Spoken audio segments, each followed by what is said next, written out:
My name is Antonia, and this is my series Unveiled, where I choose and explore the objects and artwork that I would house in my imaginary museum.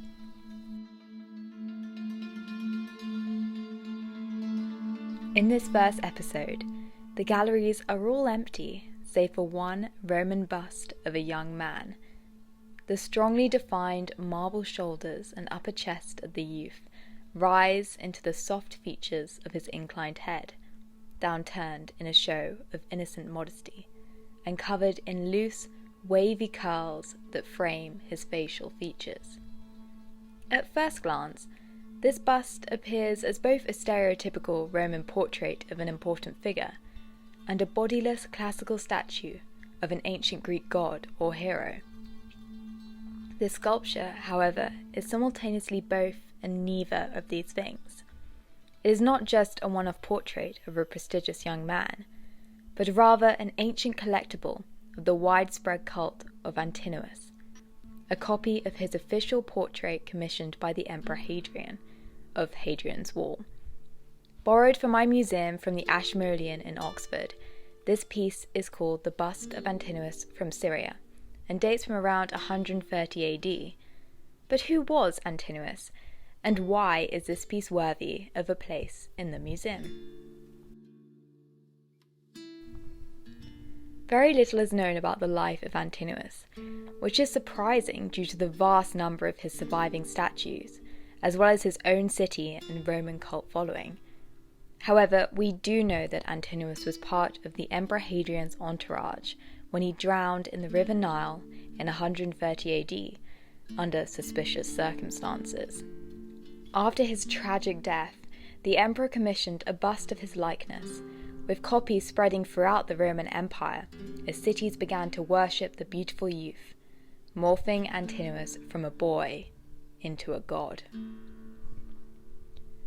I love this bust of Antinous from Syria both for its simplistic beauty and for the way that Antinous, a man with no public position during his lifetime, managed to capture people's imaginations for centuries after his death.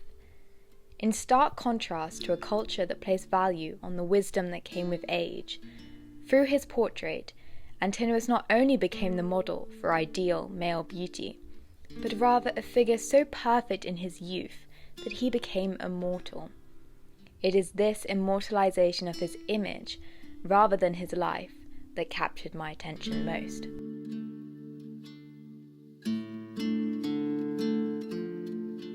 Whereas earlier ancient Greek sculpture sought to humanize the gods, the artwork of Antinous attempted the opposite, to make a god out of a humble country boy.